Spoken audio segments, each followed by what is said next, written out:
আসসালামু আলাইকুম। আমন্ত্রণ মাই টিভি সংবাদে আপনাদের সাথে আছি আমি হাফিজ খন্দকার। শুরুতেই জানিয়ে দেব সংবাদ শিরোনাম। বাংলাদেশের করোনা টিকার সনদকে যুক্তরাজ্যের স্বীকৃতি 11 অক্টোবর থেকে কার্যকর। বাংলাদেশের উপর আরোপিত বিধিনিষেধ তুলে নিল বাহরাইন। বঙ্গবন্ধু জলে স্থলে অন্তরিক্ষে দেশের বিজয় কেতনের ভিত রচনা করেছেন বললেন তথ্যমন্ত্রী। বঙ্গবন্ধু স্যাটেলাইট 2 উৎক্ষেপণের কাজ চলছে জানালেন ডাক ও টেলিযোগাযোগ মন্ত্রী। বরিশালে নিয়ম নীতি না মেনে বাড়ছে খাবারের দোকান, মান নিয়ে অসন্তুষ্ট সাধারণ মানুষ, পেটের পীড়া আক্রান্ত হচ্ছেন অনেকে। এবং রাজধানীর বাজারে সব ধরনের নিত্যপণ্যের দাম বাড়তি, পূজার অজুহাতে দাম বাড়িয়েছে সিন্ডিকেট, বলছেন বিক্রেতারা। চালের দাম স্থিতিশীল।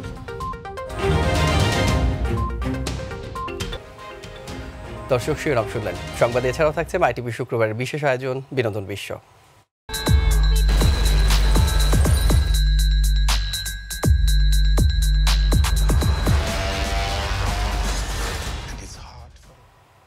এবারে চলে যাব বিস্তারিত সংবাদে। বাংলাদেশের করোনা টিকার সনদকে স্বীকৃতি দিয়েছে যুক্তরাজ্য। আজ যুক্তরাজ্যের বাংলাদেশ হাই কমিশন থেকে পাঠানো এক বিজ্ঞপ্তিতে এ তথ্য জানানো হয়েছে। হাই কমিশন জানিয়েছে, ব্রিটেনের পরিবহন বিভাগ এক ঘোষণায় জানায়, দেশটির অনুমোদিত কোভিড-19 টিকার তালিকা ও সনদ স্বীকৃতিতে বাংলাদেশকে যুক্ত করা হয়েছে। 11 অক্টোবর থেকে স্বীকৃতির এই সিদ্ধান্ত কার্যকর হবে। এদিকে পররাষ্ট্রমন্ত্রী একে আব্দুল মোমেন রাতে গণমাধ্যমে পাঠানো এক বার্তায় বলেন, বাংলাদেশের ভ্যাকসিন সার্টিফিকেশন এখন ব্রিটিশ কর্তৃপক্ষ কর্তৃক স্বীকৃত। ব্রিটেনের এই সিদ্ধান্তকে স্বাগত জানিয়ে দেশটিতে নিযুক্ত বাংলাদেশ হাই কমিশনার সাইদা মুনা তাসনিম বলেন, এই সিদ্ধান্ত বাংলাদেশ ও যুক্তরাজ্যের মধ্যে উষ্ণ দ্বিপাক্ষিক সম্পর্কের প্রতিফলন। এদিকে করোনা ভাইরাস প্রতিরোধে বাংলাদেশের উপর আরোপিত কড়া বিধিনিষেধ তুলে নিয়েছে বাহরাইন। জাতির পিতা বঙ্গবন্ধু শেখ মুজিবুর রহমান জলে স্থলে অন্তরিক্ষে দেশের বিজয় কেতনের ভিত রচনা করেছেন বলে মন্তব্য করেছেন তথ্য ও সম্প্রচার মন্ত্রী ডক্টর হাসান মাহমুদ।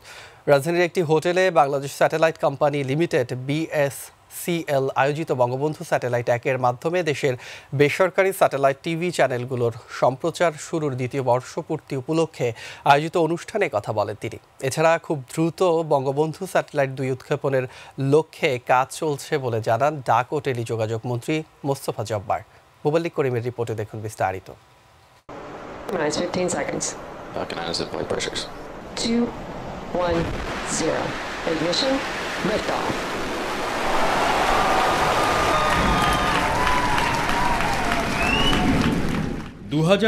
সালের 11 মে যুক্তরাষ্ট্রের কেনেডি স্পেস সেন্টার থেকে দেশের প্রথম যোগাযোগ ও সম্প্রচার উপগ্রহ বঙ্গবন্ধু স্যাটেলাইট 1 উৎক্ষেপণের মধ্য দিয়ে বিশ্বের 57তম নিজস্ব স্যাটেলাইট উৎক্ষেপণকারী দেশ হয় বাংলাদেশ। এরপর থেকে দেশের বেসরকারি স্যাটেলাইট টিভি চ্যানেলগুলো এটির মাধ্যমে নিজেদের সম্প্রচার কাজ চালিয়ে আসছে।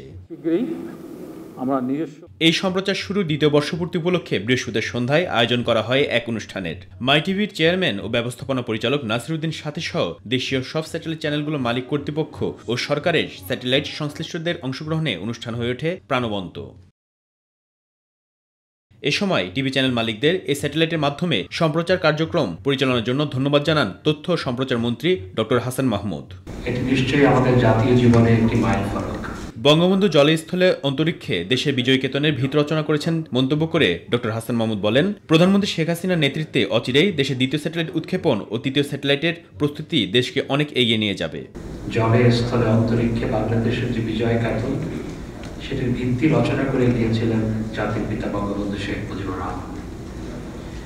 কারণ জাতির পিতা বঙ্গবন্ধু শেখ মুজিবুর রহমানই ব্যালকনিয়া ভূ উপগ্রহ কেন্দ্র স্থাপন করেছিলেন এবং সেই কেন্দ্র উদ্বোধন করেছিলেন। স্যাটেলাইটের এই যাত্রা গতিশীল হবে জানিয়ে ডাক ও টেলিযোগাযোগ মন্ত্রী মোস্তফা জব্বার জানান, 2022 সালে বঙ্গবন্ধু স্যাটেলাইট 2 উৎক্ষেপণের লক্ষ্যে কাজ করছে সরকার। এটি আমাদের যৌথ উৎসব, এটি আমাদের সম্মিলিত আনন্দের সময় এবং সেই কারণেই আমাদের সম্মিলিতভাবে উদযাপন করাটা এটি আসলে আদর্শ উপায়। এ সময় BSCL এর chairman doctor Shahjahan Mahmud Bangabandhu satellite 1-এর বর্তমান কার্যক্রম ও ভবিষ্যৎ পথনকশা তুলে ধরেন। যে মাননীয় প্রধানমন্ত্রী আমাদের এই কোম্পানি এবং বিশেষ করে বঙ্গবন্ধু স্যাটেলাইটের ব্যাপারে খোঁজ খবর রাখেন যে পরবর্তী বঙ্গবন্ধু স্যাটেলাইট 2 হবে একটা earth observation satellite. Association of television channel owners অ্যাডকোর সভাপতি অঞ্জন চৌধুরী তার বক্তব্যে বিএসসিএল এর সাথে টেলিভিশন চ্যানেলগুলোর সৌহার্দ্যপূর্ণ সম্পর্কের উপর গুরুত্ব আরোপ করেন। নিউ ইয়র্কে খুব শীঘ্রই আপনারা চালু করবেন এবং আপনারা একটা বুকে করেছেন, সেটা বিল লিস্টে হয়তো আমাদের চ্যানেলগুলো আমরা দেখাতে পারবো। এটা আমাদের পক্ষ থেকে আপনাকে সাধুবাদ জানাই এবং যত তাড়াতাড়ি হয় সেটা তত, এটা হচ্ছে আমাদের জন্য সার্ভাইভাল। আলোচনা শেষে ছিল সংক্ষিপ্ত সাংস্কৃতিক অনুষ্ঠান। Muballik Karim, my TV, Dhaka. গণতন্ত্রের অন্যতম মূল মন্ত্রগুলো আওয়ামী লীগ মুছে দিয়েছে বলে মন্তব্য করেছেন বিএনপির সিনিয়র যুগ্ম মহাসচিব রুহুল কবির রিজভী।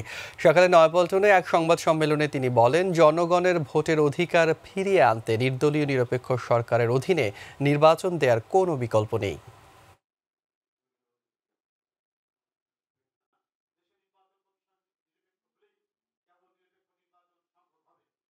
আমি সুস্পষ্টভাবে বলতে চাই, নির্দলীয় নিরপেক্ষ সরকার ছাড়া আগামীতে কোনো জাতীয় নির্বাচন হবে না, জনগণ হতে দেবে না।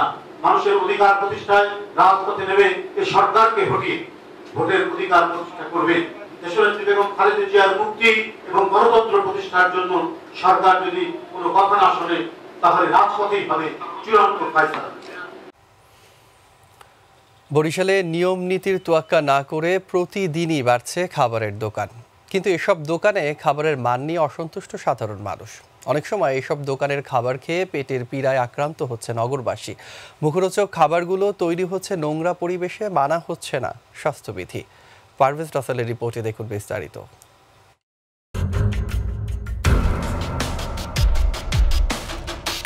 মহানগরী বরিশাল সহ জেলা উপজেলাগুলোতে প্রতিদিনই ফুটপাত সহ বিনোদন কেন্দ্র ঘিরে অনিয়ন্ত্রিতভাবে গড়ে উঠেছে খাবারের দোকান। মুখরোচক এসব খাবার ঘিরে পর্যটকদের আকর্ষণ ছিল বরাবরই। এই সুযোগে অসাধু ব্যবসায়ীরা নোংরা পরিবেশ আর মানহীন খাবার তুলে দেয় ক্রেতাদের। ফাস্টফুডের রেস্টুরেন্টে যান, যেখানে যান, কোনোটাই ওই রকম ভাবে আপনি হাইজেনিক বলতে পারবেন না। তারা তো ব্যবসায়িক লাভের জন্য সেটা ফেলে দিবে না, তারা ওইটা দিয়েই কাজ করবে। এই জায়গাটা থেকে সংশ্লিষ্ট কর্তৃপক্ষের যথাযথ খেয়াল রাখাটা একান্তই জরুরি। বস্তি এলাকায় তৈরি হয় ফুচকা, চটপটি, কালো তেলে ভাজা পোড়া।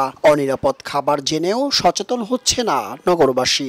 আমার খাবার আমি তৈরি করি, এটা খায় যদি অসুস্থ হয় এটা তাহলে আমি দেয় না। জায়গা কম, সেজন্য এক পাশে ওনরা ফুচকা বানায়, আরেক পাশে ওনরা ব্যবহার করে। অতটাও নিরাপদ খাবার না, আমরা সবাই জানি। আমি মনে করি যে আসলে এই বিষয়ে অভিভাবকদের আরো বেশি সচেতন হতে হবে। তদারকি না থাকায় এ খাবারে করোনার মধ্যে নতুন রোগ ছড়াতে পারে এমন ভাবনায় সচেতন মহল। তারা দেখতেছে না কোয়ালিটি, তারা দেখতেছে জাস্ট কম প্রাইজে পাচ্ছে, চলে যাচ্ছে ওখানে। আমাদের মনে হচ্ছে খাবার ভালো লেগেছে, সার্ভিস ভালো ছিল, কিন্তু ভিতরে কি হচ্ছে আমরা তো দেখতে পাচ্ছি না। খাদ্য পরীক্ষায় সরকারের জোরালো সহযোগিতা পেলে শতভাগ নিরাপদ খাদ্য তুলে দেওয়ার আশ্বাস দিলেন নিরাপদ খাদ্য পরিদর্শক। এই খাবারটাকে বাস্তবায়ন করার জন্য যে ধরনের প্রক্রিয়া সরকার আমাদেরকে করার দরকার, এগুলো যদি আমাদেরকে সাপোর্ট দেন, আমরা প্রশাসনের সহযোগিতায় আমরা কিন্তু নিরাপদ খাদ্য মানুষের দোরগোড়ায় পৌঁছে দিতে পারবো ইনশাল্লাহ। শুধু অভিযান নয়, জনপ্রতিনিধি সহ গ্রাহকদেরও সচেতন হয়ে নিরাপদ খাদ্য নিশ্চিতে এগিয়ে আসার আহ্বান জানান জেলা ম্যাজিস্ট্রেট। নাগরিক ভাইদের অনুরোধ করব, আপনারা সচেতন হন, যেখানে সেখানে যে কোনো খাবার আপনারা খাবেন না। যদি আপনাদের পক্ষ থেকে এই সহযোগিতাটা আমরা পাই, তাহলে অবশ্যই আমরা পারবো। নিরাপদ খাদ্য নিশ্চিতে শুধু প্রচার অভিযান বা আইন প্রয়োগই নয়, সচেতনতা, প্রশিক্ষণ এবং উৎপাদিত এসব খাদ্য পরীক্ষায় সংশ্লিষ্ট দপ্তরগুলোর চাই দৃশ্যমান পদক্ষেপ। পারভেজ রাসেল, মাই টিভি, বরিশাল। গাইবান্ধা শহরকে নান্দনিক রূপ দিতে শহরের বুক চিরে বয়ে যাওয়া ঘাগট লেকে চলছে উন্নয়ন কাজ। এজন্য লেকের পাড়ে বসানো হয়েছে সিসি ব্লক। তবে প্রকল্পের চলমান অবস্থাতেই ভেঙে পড়েছে অনেক স্থানের ব্লক। এতে উন্নয়ন কাজের মান নিয়ে উঠছে নানা প্রশ্ন। এদিকে বিষয়টি খতিয়ে দেখার কথা জানিয়েছে সংশ্লিষ্টরা। প্রতিনিধি আফতাব হোসেনের রিপোর্ট জানাচ্ছেন মুবাল্লিক করিম। গাইবান্ধা সদরের পরিবেশ উন্নয়ন ও সেটিকে বিনোদন কেন্দ্র হিসেবে গড়ে তুলতে শহরের মাঝ দিয়ে প্রবাহিত ঘাগট লেক উন্নয়ন প্রকল্পের কাজ চলছে, যেটি নিয়ে আনন্দিত এলাকাবাসী। তবে প্রকল্পের কাজ চলতে থাকা অবস্থায় এই লেকের পার রক্ষায় বসানো সিসি ব্লক বেশ কিছু জায়গাতে ভেঙে পড়েছে। বিষয়গুলো স্থানীয়দের নজরে আসলে তুলছেন কাজের মানের স্থায়িত্ব নিয়ে নানা প্রশ্ন। যে কম্বলটি দিয়ে আপনার ব্লকগুলো বসানোর কথা, তার চিহ্নমাত্র আমরা এখানে দেখি নাই। একটা ব্লক 3 ভাগ হয়ে গেছে, 3 ভাগ ব্লক জোড়া দিয়ে বসানো হয়েছে। প্রায় 2 দিনের বৃষ্টিতে অনেক জায়গা ধসে গেছে। বিষয়টি নিয়ে ঠিকাদারি প্রতিষ্ঠান কর্তৃপক্ষের উত্তর অনেকটাই অগোছালো। এটা তো ধরেন আপনার ডিজাইন চেঞ্জ করবে বলে এখনো বন্ধ রয়েছে। এটা তো ডিজাইন কারেকশন ডিজাইন আসে নাই। তার এটা তো আমি দেখি না, এখানে জয়েন্ট ভেঞ্চার পার্টনার আছে, ওরা দেখতে। কাজটা আমাদের স্টার্ট করতে হবে, তখন আমি আবার সুন্দর করে ওগুলো আগের মতো করে দিব। এটা যদি লোকাল মানুষ যদি না বোঝে, যেহেতু কাজ অনেক দিন থেকে বন্ধ হয়ে আছে, তার মনে হয় কাজ আবার বন্ধ হয়ে গেল, এটা কাজ হবে না। আর গাইবান্ধার এলজিডি নির্বাহী প্রকৌশলী বিষয়টি নিয়ে কথা বলতে অনীহা জানান। তবে সদর উপজেলা নির্বাহী প্রকৌশলী জানালেন স্থানীয়দের অভিযোগের কথা। 178 জন দখলদার, এই দখলদাররা যে উচ্ছেদ হয় না, এইটা নিয়ে কিন্তু কেউ কোনো কথা বলে না। এগুলো অত্যাচার আমরা সহ্য করতে পারতেছি না। এদিকে পৌর মেয়র তুলে ধরলেন নিজের অবস্থান। কাজটা আসলে আপনারা হয়তো আপনাদের দৃষ্টিতে আসছে যেভাবে করার কথা সেভাবে হচ্ছে না বলে আমি মনে করি। তবে মেয়র হিসাবে আমার দৃষ্টিতে এই কাজটিকে যথাযথ হচ্ছে বলে আমার বোধগম্য নয়। মুবাল্লিক Karim, my TV news desk. Dhaka, Chattogram, Sylhet সহ দেশের বিভিন্ন এলাকায় মৃদু ভূমিকম্প অনুভূত হয়েছে। গত রাত 12:30টার দিকে কম্পন অনুভূত হয়। 5.6 মাত্রার এই ভূমিকম্পের উৎপত্তিস্থল মিয়ানমারে। দেশটির মনোয়া থেকে 47 কিলোমিটার দূরে ভূপৃষ্ঠের 114 কিলোমিটার গভীরে এ কম্পনের সৃষ্টি হয়। ইউএস জিওলজিক্যাল সার্ভের ওয়েবসাইটে এ তথ্য জানানো হয়। ঢাকা থেকে ভূমিকম্পের উৎপত্তিস্থলের দূরত্ব 477 কিলোমিটার। তাৎক্ষণিকভাবে দেশের কোথাও এই ভূমিকম্পের ফলে কোনো ধরনের ক্ষয়ক্ষতির খবর পাওয়া যায়নি। এবারে বাজার দর প্রসঙ্গ।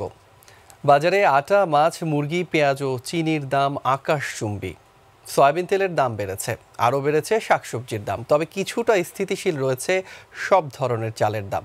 ব্যবসায়ীরা বলছেন একদিকে পূজা, অন্যদিকে সিন্ডিকেট, দুয়ে মিলে পণ্যের দাম বাড়তি। এস এম খোরশেদ আলমের রিপোর্টে দেখুন বিস্তারিত।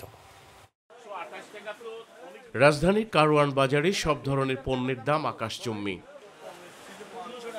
কিন্তু নতুন করে দাম বেড়েছে চিনি, আটা, ময়দা, পেঁয়াজ সহ অন্যান্য পণ্যের দাম। ময়দা, তেল, আবার যে চিনি, বিভিন্ন ধরনের দ্রব্যের মূল্যের দাম অতিরিক্ত বেশি। এবছরে 60-65 বেশি চিনি, 65 বেশি, 70 বেশি যায় না এই বছরে। এখন 80 টাকা চিনি। ইন্ডিয়ান পেঁয়াজ ছিল 45 টাকা, 45 টাকার পেঁয়াজ কিনা এখন 60 টাকা। দেশি পেঁয়াজ 75 টাকা কিনি, বিক্রি 80 টাকা। পূজার সুযোগ কাজে লাগিয়ে দাম বাড়িয়েছে রপ্তানিকারকরা বলে জানান ব্যবসায়ীরা। আমরা যতটুকু জানি যে সামনে আপনি পূজা আসতেছে, এই জন্য মাল নাকি আপনার আমদানি কম হইতেছে, এর জন্য আপনার হয়তো বা দাম একটু বাড়তি চলতেছে। নতুন করে এখন আর কোনো দাম বাড়ে নাই, এটা আগে বাড়াই রাখছে সরকার তেলের দামটা। আর নতুন করে বাড়ছে এখন পেঁয়াজ, আদা, চিনি, আটা, ময়দা। মুরগি প্রতি কেজিতে বেড়েছে 30 টাকা, আরও বেড়েছে মাছ ও তেলের দাম। ব্রয়লার মুরগি কেজি ছিল আপনার 120 টাকা, সর্বোচ্চ 30 টাকা, এখন বর্তমানে 180 টাকা, 75-80 টাকা চলতেছে বর্তমান বাজারে।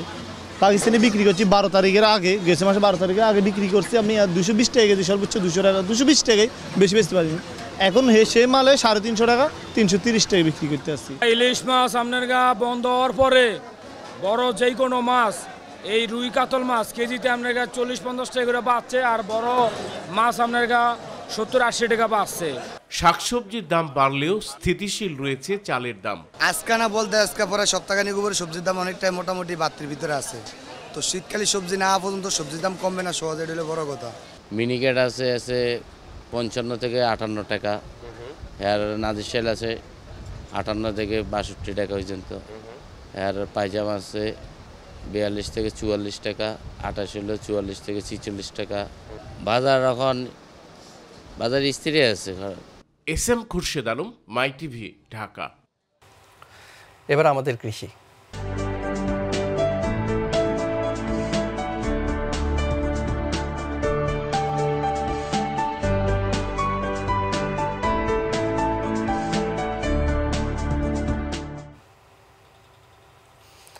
বগুড়ার শিবগঞ্জে কিছুদিন ধরে বাজারে আলুর দাম নিম্নমুখী হওয়ায় শঙ্কিত হয়ে পড়েছেন সাধারণ মানুষ।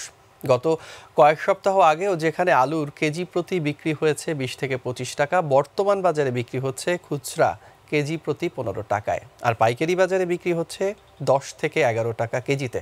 আলু নিয়ে বিপাকে পড়েছেন কৃষক ও ব্যবসায়ীরা। প্রতিনিধি কামরুজ্জামানের পাঠানো প্রতিবেদন জানাচ্ছেন শিউলি রোজা। শিবগঞ্জ উপজেলায় 13টি হিমাগার রয়েছে। হিমাগারগুলোতে ধারণ ক্ষমতা প্রায় 20 লাখ টন আলু।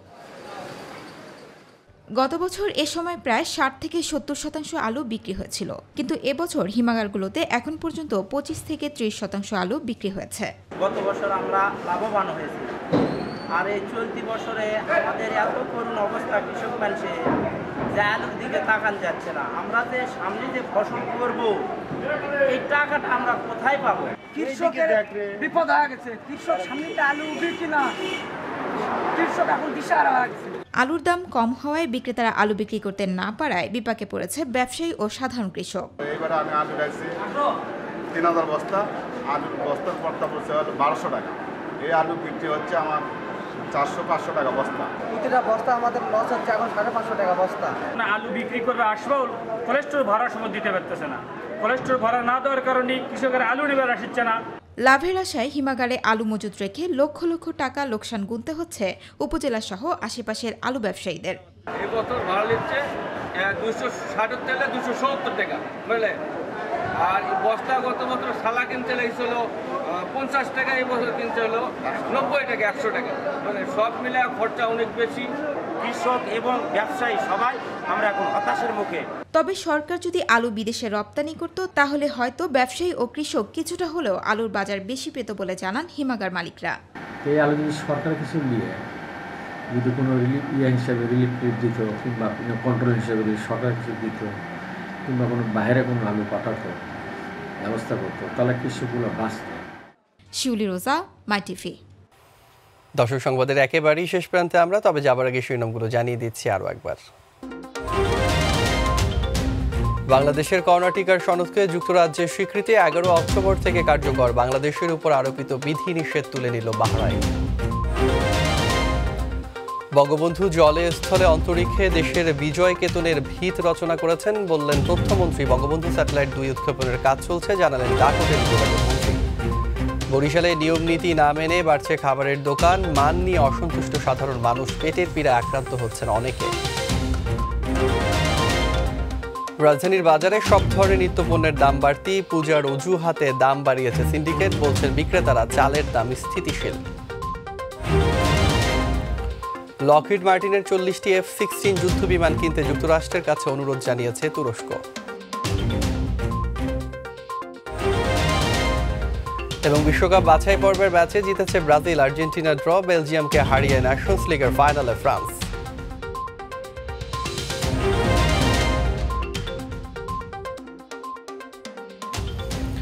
দর্শক, ধন্যবাদ সাথে থাকার জন্য। এছাড়া ইউটিউবে মাই টিভি সংবাদ পেতে ভিজিট করুন youtube/mytvbd নিউজ, এবং আমাদের অনুষ্ঠান দেখতে ভিজিট করুন youtube/mytvbangla, facebook/mytvbangla। পরবর্তী সংবাদ দেখার আমন্ত্রণ জানিয়ে বিদায় নিচ্ছি। দর্শক, করোনা সংক্রমণ রোধে সবাই সতর্ক থাকুন, স্বাস্থ্যবিধি মেনে চলুন। আল্লাহ হাফেজ।